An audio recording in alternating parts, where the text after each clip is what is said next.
Alasan Windy nekat sayat alat vital kekasih gelapnya, dipancing pakai kode OTW.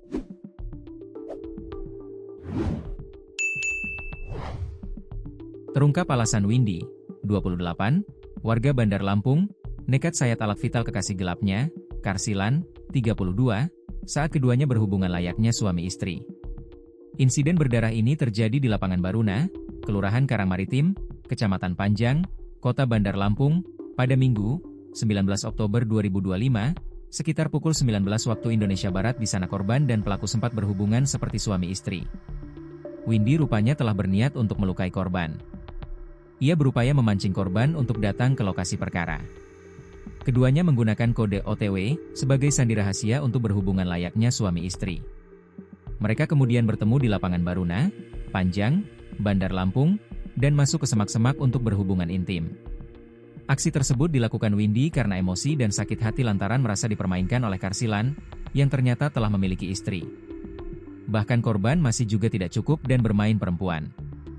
Spontan saja, saya ingin melukai alat vital korban supaya dia kapok dan tidak main perempuan lagi, ujar Windy saat dihadirkan di Mapolres Bandar Lampung, Rabu, 22 Oktober 2025. Windy mengaku, telah menjalin hubungan asmara dengan Karsilan selama 6 tahun. Namun belakangan, ia kerap diselingkuhi dan tersiksa batin. Selama ini saya tersiksa batin, sering menangis, dan diselingkuhi. Dia sudah punya saya, tapi masih main perempuan kesana-sini, ucap Windy dengan nada emosi.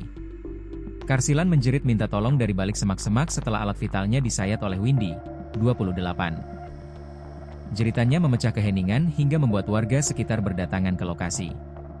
Windy tiba-tiba mengeluarkan cutter, yang telah dia siapkan sejak awal, di tengah keduanya sedang berhubungan layaknya suami istri. Windy pun menyayat, kejantanan, korban. Korban yang terluka parah langsung berteriak minta tolong hingga mengundang perhatian warga. Ia kemudian dibawa ke Puskesmas Panjang dan dirujuk ke RSUD Abdul Muluk untuk mendapat penanganan medis lebih lanjut. Setelah kejadian, Windy sempat melarikan diri dan membuang cutter di sekitar lokasi. Namun, ia akhirnya ditangkap polisi di rumahnya pada Selasa pagi, 21 Oktober 2025.